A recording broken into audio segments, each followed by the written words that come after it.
Hello, everybody, and we are back at Jackie Robinson Ballpark for a Memorial Day weekend, and I am pleased to be joined from a guy down under, and yes, you know, this guy, let's name Andrew Graham, but I have no choice but to kid around with you. Okay, yeah, you obviously know about Moonlight Graham, A Field of Dreams, right? Yes, I do. Yep. Yeah, a lot of people really kind of mention that to you now that you're on the diamond. Now, they talk about anyone with the last name Graham. They always think we're related or something. But obviously, from Australia, I'm not related to Moonlight Graham. No, but yes, I do know who he is. But at least you know him. I mean, Yeah. come on, that's good stuff here. So I obviously know that once upon a time you were drafted by the Tigers, 19th round, I believe, 2000. That's correct. 2003. Yep. 2003 MLB draft. So you've been a part of the organization for a while. So tell me, Andrew, what has it been like playing ball in Australia? In and playing baseball in Australia? Yeah. It's great. I mean, not many people realize we play baseball in Australia. I started playing when I was 4 years old. My dad always played, and he was the coach of my older brother's team, and that's when I got introduced to it as the bat boy, and then started playing on his team because I was capable for a 4 or 5 year old to play that level and continue chasing the dream. Realized I was a pretty good player by the age of like 13, 14. Started making the state representative teams in Australia, and then at 16 got offered a professional contract by the Seattle Mariners. Hadn't even started my 10th grade of high school, so my parents decided to reject the contract, and I was agreeing with them, and that's when I came over to college and went the college route and got drafted by the Tigers. Very good. Okay, well, let's talk about your time playing pro ball in the Tigers organization. What was that like? It was great, a great opportunity. I wish I knew what I knew now. I wish I knew back then. Obviously, there's a lot more data and tech and avenues to help you, resources to help now with the players. But it was a fun time. I mean, I was able to play all the way up to AAA 2007 with the Toledo Mud Hens, and I enjoyed my experience. Had a lot of injuries along the way, which pushed my progression through the minor leagues back at times, but that's part of the game. I was just blessed to have played for as long as I did. I wish I could have made the big leagues, and that's why I'm now chasing my dream to be in the big leagues as a coach or a manager at some stage. Listen, I've covered the Florida State League, Andrew, for a lot of years, dating back to the 80s. Okay. When it was high Class A versus where it is now. But nobody will ever hold your 124 average against you in Lakeland in 2006 because everybody knows that those ballparks are made for the big leagues, and the one way to evaluate minor pro talent is by being able to play in these ballparks. Definitely. So with that said, why don't we talk about your time in Lakeland and not worry about you getting to the Mason-Dixon line there, but your experience playing ball in Lakeland. Yeah, Lakeland was a great place to play. As you said, every facility was a big league facility because it's the spring training facilities. Tough ballparks to hit in, but the pitching was always really good. Especially It used to be high A where the pitching was always a lot better. A lot of teams kept their more talented pitchers in high A rather than sending to AA, AAA because of the warm weather. Let them get some innings and outings built up before they send them up to the colder weather. So there's always good pitching that I faced back in I played 2005 and 2006 in the Florida State League before I went up to AA at the end of 2006. So yeah, it's a tough league to play in. Obviously now it's low A, so it's more of a developmental league. Working with a lot younger players who haven't really experienced too much actual baseball experience, especially a lot of young Latin players who, when they get signed, they're more showcase players rather than baseball situation, baseball awareness. So that's what this league's about, developing them, getting used to playing the game of professional baseball before they move on to the higher levels. Well, you didn't have any problem in Erie, though, did you? Nope. No, I was ready to go to Erie. As I said, I didn't play much in high A. We had 3 catches, so it was really tough to get into a rhythm and a routine as a hitter. But when I went up to AA, I was a 1 game a week guy, but I played well when I got in, and I started going 2-3 games and actually hit a little better up there in AA. Okay, let's talk about what it was like playing in the WBC for Australia in 2006, 2009. When you start to talk about WBC, the competition's a lot higher. There's a country thing, and the passion. How much more energy were you able to have, and what was it like playing for your country? Yeah, I mean, it's always been great playing for my country. I've been lucky to play, I think I've played in over 100 international games for Australia from 2003 to about 2011. But obviously the World Baseball Classic was a great platform, really shows the world different talents of different countries out there. 2006 being playing in that against Italy, Venezuela, and Dominican Republic. Saw a lot of talent, a lot of Hall of Famers, a lot of big league players. At that stage when Australia played in that, it was kind of like the mindset we were excited to be there rather than we can win these games. So it was good. I still remember the first game in 2006. I was catching against Italy and Mike Piazza was catching for Italy. So it was kind of like, wow, here I am being an A-ball player at the age of like 24 playing against a Hall of Famer, Mike Piazza. So it was an eye-opener to the amount of talent out there and the world platform that it was. But 2009, we moved forward. We played a lot better. We beat Team Mexico by the run rule the first game, and I was lucky enough. Probably played my best game of baseball there, going. I think I went 4 for 5 with 4 ribbies and 2 caught stealing. So it was a good game against Oliver Perez, who's a big league veteran of over 12 years. So yeah, it was fun, and I've been able to coach in too as well. I just got back in spring training actually from the World Baseball Classic over in Tokyo. Right. And we made it through to the quarterfinals against Cuba and lost 4-3. I was the third base coach, and it was a great experience playing over in Tokyo. Beautiful country, beautiful culture, and just play against Team Japan in front of 55,000 people, see Otani and all those superstars play. It was an amazing experience. So you tell me you're a catcher, right? I was a catcher, yes. Well, guess what? So was I when I was playing Little League ball. There you go. 4 to 6 years there. So now, folks, out here, another catcher talking to another catcher. So there's nobody that probably got called for catcher interference than I did. There's probably nobody that ever agitated the umpires and distracted them more than I did. There's probably nobody that went out there and had more mound visits and talked to the hitters more than I did to distract them. So tell me, what do you think that makes catchers great managers? I think it's just being a catcher, you always got more responsibilities. Obviously, you're the only person on the team who can see everybody, every play, right, every situation. 1.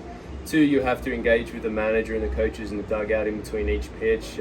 We call our own pitches here, but you've got to get used to looking at them for pickoff plays, first and third plays, bump plays, all that kind of situation. You have to know every single situation on the field where players need to be, and you need to be basically like the quarterback of the infield and outfield, moving plays and knowing where they've got to go. So I think it gives a little more mental engagement into the game and actually how the game's played, the game within the game, rather than a position player outfielder who sometimes don't think about those things.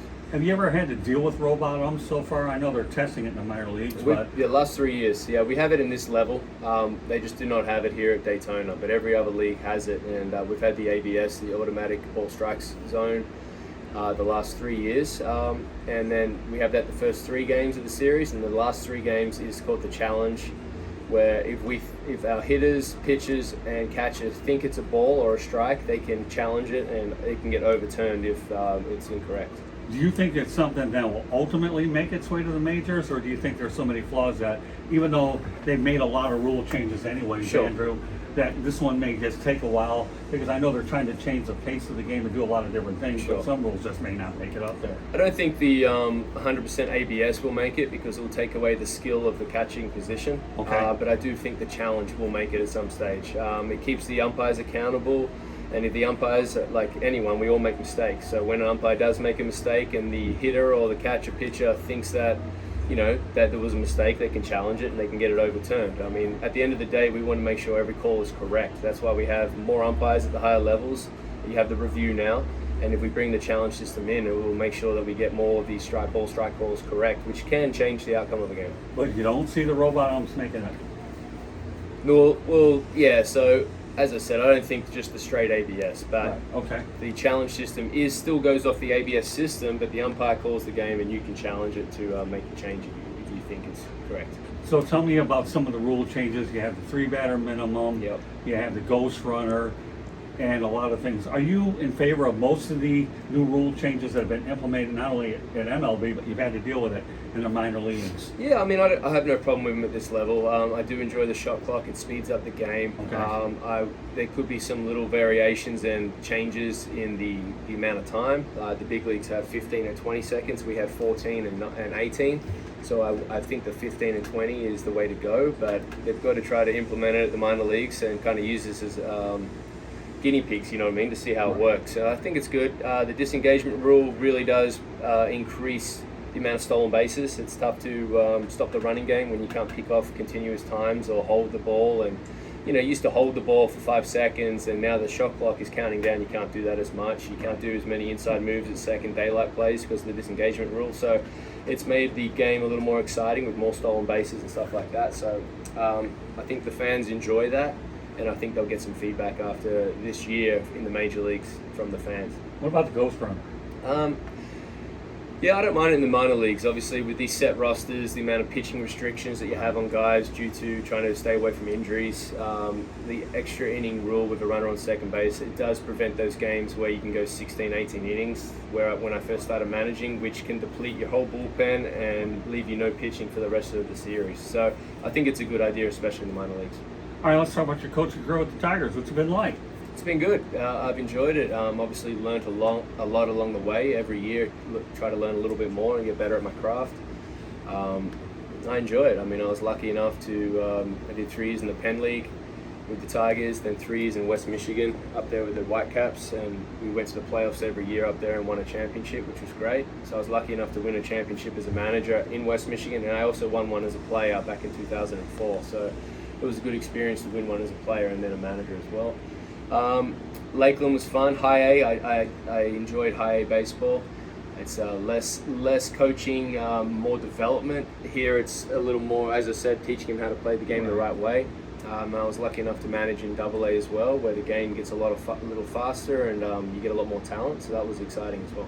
You know, it's funny. I'm looking at your background right now, and it's pretty neat how you've been able to stay in each place an average of about 2 years. I'm looking at Connecticut, 11 to 13, West Michigan 14 to 16, where you got your title out there, and then Erie just a year, and then Lakeland for 2, and now here you are back at Lakeland. Of course, you just alluded to the fact that you won that title. What was it like being the manager of a team that was able to win a league title? Very exciting. We won it in 2015. 2014, I actually had a really good team. We had a great record. We went to the playoffs and we got knocked out in the first round. So it's kind of a bitter feeling. But to go back the next year to the playoffs and be able to go all the way, and I think we clinched with like maybe 1.5 games, 1 game to go or 2 games to go. So we were that last team to clinch, and we went through the playoffs and played against some good teams. The Lansing Lugnuts team had Bichette, Guerrero Jr., and they had a really good team, and we were able to knock them off and go through and play against the Cedar Rapids Colonels to win that championship. So it was very exciting. It was more exciting as a manager. I felt like I had more to do than just one of the players, you know what I mean? So it was a good experience.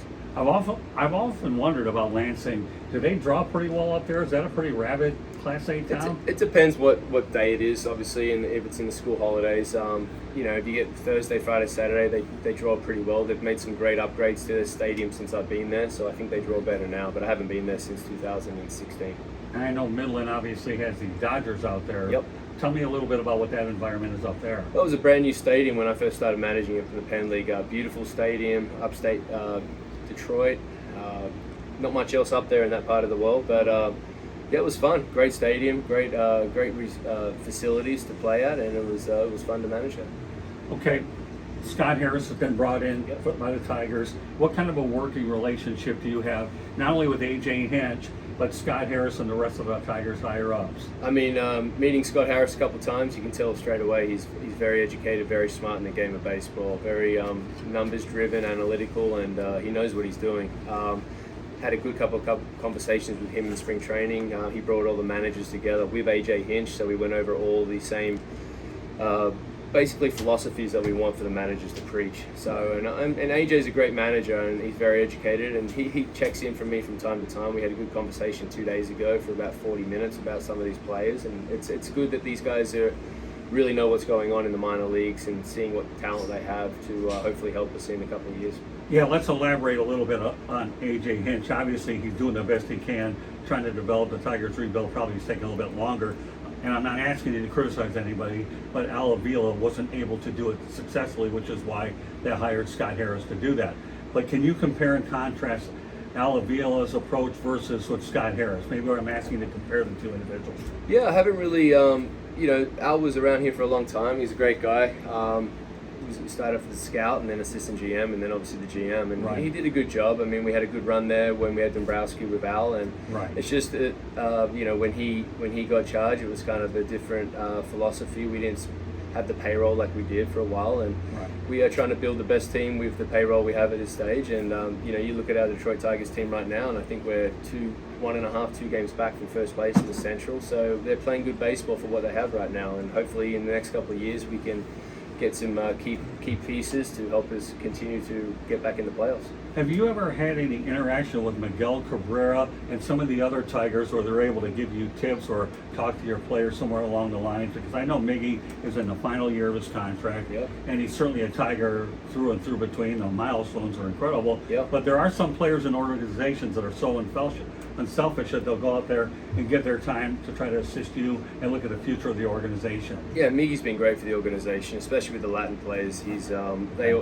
open to talk to any of the Latin players about any kind of thing, questions, especially hitting. Obviously, he's one of the best hitters, one of the best Venezuelan hitter of all time. So they're really good at helping the young kids. We've had plenty of big league players come through over the years and help out and talk to the guys, and it's tough because they're busy and they're concentrating on their own career, but just one conversation with a big leaguer can change a minor leaguer's career. When you're at spring training and everybody's in the same area, tell me what that's like, where everybody's around there exchanging information, going from one field to another. Yeah, I mean, they try to keep it separated. Big leagues will go in the mornings, and then when they're not playing their games, and the minor leagues will start later. But yes, we are in a complex where you do somewhat have a separation between the big league clubhouse and the minor league clubhouse, but it's good for these minor leaguers to see these big leaguers go about their business, their routines in the cages, how they hit, how they take their infield, and they ground ball in the early work and all that kind of stuff, how they work. It's good to show these minor leaguers what it takes to be a big leaguer, not just how they work, but also how strong, big, fast they are. Well, let's not kid ourselves. Lakeland's one of the best facilities out there. They have housing, I believe, on site. Is that correct? Yeah, we've got a dorm system for the kids, yep. Right. So compared to a lot of other organizations, they got to put apartments. The Tigers run everything first class. I know my friend Ron Myers has been there a long time, but Yep. if you're a minor league player and you can play at Marchand Stadium, with everything around it, it certainly gives you a little bit of advantage. You don't have those other things to worry about. Yeah, I mean they're all on campus, as we call it, so they can just walk over to the field. They don't have to worry about apartments and cars and all that kind of stuff. So Right. it gives them an advantage. We have a cafeteria there to provide them with food, all their meals, so we get the right dietitian, the right diet for them, and it works out pretty well. A few more questions. First of all, let's talk about some of your Lakeland prospects. I know one guy who impressed the daylights on me was Seth Stevenson. The guy got 19 stolen bases. Yep. Tell me a little bit about Seth. Yes, Seth came from University of Tennessee. Still learning how to play the outfield, as he didn't play too much in college. He played a lot of second base, but he's got plus speed, and that's his tool, and it's showing on the stolen bases. He's still learning how to steal bases. He's still learning how to read pitches, but once he works that out, he's gonna steal a lot of bases because he's got that pure speed.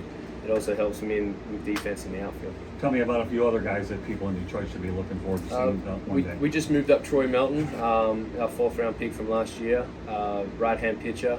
Did a great job here, made some great adjustments, developed his changeup really well, used that more, and he got moved up to West Michigan, so that was good to see him develop and move up. We got Marco Jimenez, a right-hand pitcher, starter.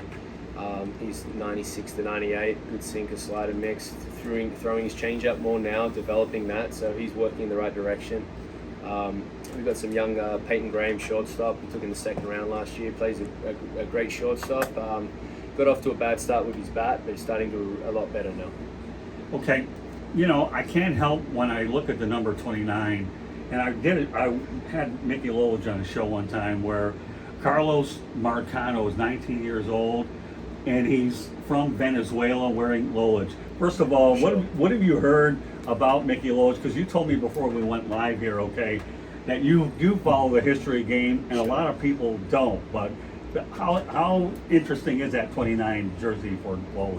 I mean, I promise you this, Marcano doesn't know who Mickey Lolich is. Sure. I mean, we name a lot of our fields at Lakeland of, veteran players in the big leagues, and we've got lots of banners and names hung up, so that's how I know Lolich's name. I've heard a little bit about him, but not as much as I probably should know. Right. I know more, obviously, met Al Kaline and got to hang out with him a lot before he passed away, Willie Horton.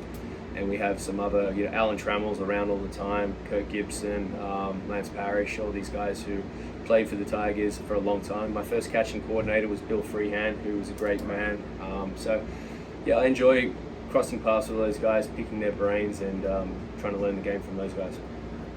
When you come from Australia, do you feel like you're a good role model for a lot of Australian players that you're actually making your way through professional baseball in the United States, that you might be able to pave the way for other opportunities for people in your country. Yeah, definitely. I mean, we've had 33 Australians make the big leagues, I do believe. I may be incorrect on that number, but every time one makes the big leagues, the whole country's watching, and we have a lot more college players now. I think we do have over 120 Australians over in college.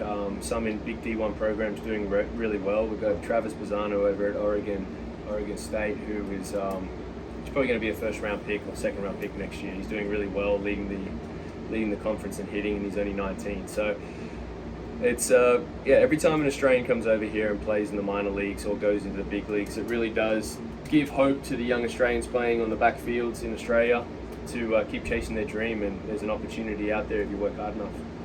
How do you like working for the Tigers organization? Yeah, I mean, I've been here for a long time, so if I didn't enjoy it, I would have left, but they're a good organization. I love the history of the game. Comerica Park's a nice place to play. The fan base is great, and you can see today I was watching the game on TV, on my phone actually, and it's a packed crowd, but do hit a grand slam home run and the crowd went crazy, so they enjoy. Obviously it's been a couple of rough years and they still stick with the Detroit Tigers, and hopefully we can get something going here in the next couple of years to get back to the playoffs. What do you know about Tiger Stadium?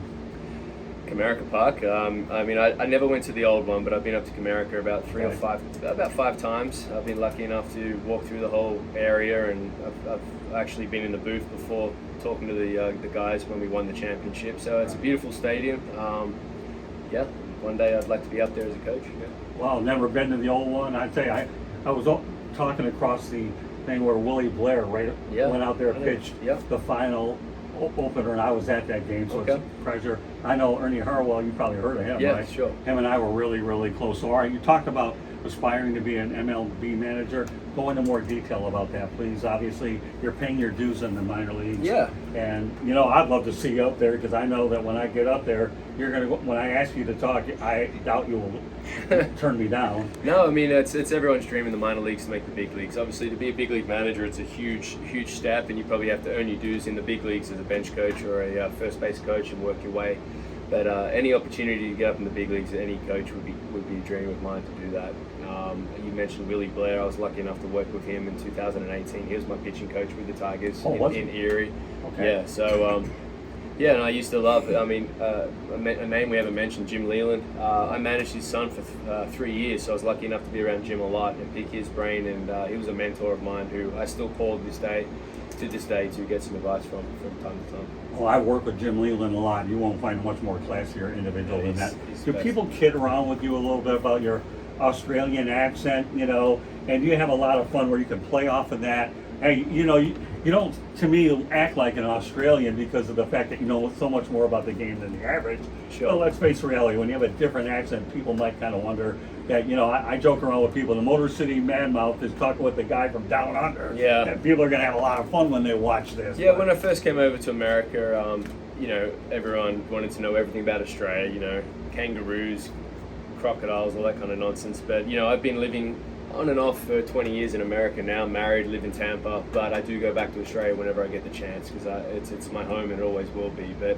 it's a beautiful country. Everyone in America thinks it's just the outback with all animals trying to kill you, but that's not the case. I'm from Sydney where it's 5 million people, so it's like a Chicago or smaller New York City. But everyone, if you know the game of baseball, it doesn't matter where you're from. If you can play the game, it doesn't matter what country you're from. That's what this game's so good. It's opened its doors to any person from any culture or any country to play. Have you ever eaten at that Outback Steakhouse? Yeah, I mean, Outback Steakhouses were founded in America. We didn't even get them in Australia until like 5 years ago. But it's funny. They do a play on everything, Bloomin' Onions and Alice Springs chicken. So it's a restaurant. It's good food. But I don't go to it too often. And I got one last thing I got to get you out of here on, and that's the fact that when you talk about Crocodile Dundee and the fact that it was filmed out in Australia and of course other places, have you ever watched that movie and get any Paul Hogan references where people convince around with you about that? Yeah, as soon as they find out I'm Australian, they always drop that's not a knife, that's not a knife. But that was filmed in the 80s. It was a good movie. It put Australia on the map.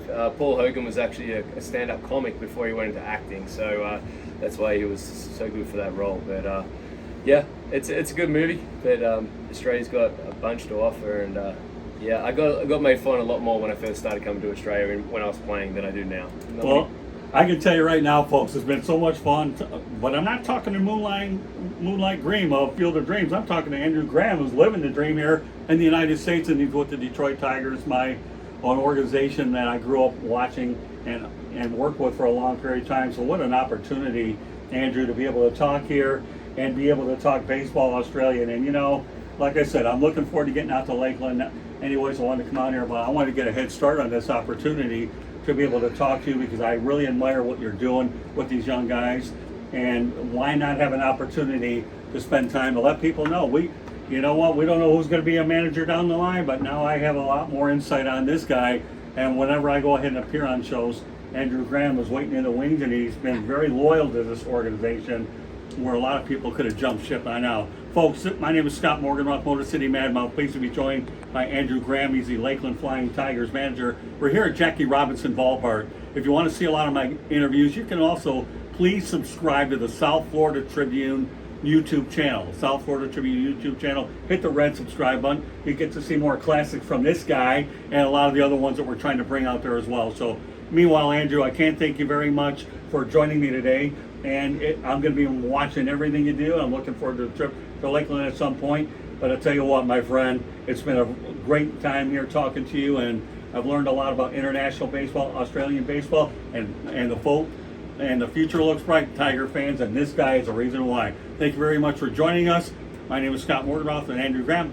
Have a great Memorial Day weekend. We are once again live from Jackie Robinson Park in Daytona Beach, Florida. There's no NASCAR or any auto racing, but you know what? This is the baseball's great American pastime, although we're giving it all in an Australian twang. Take care, everybody. Bye-bye.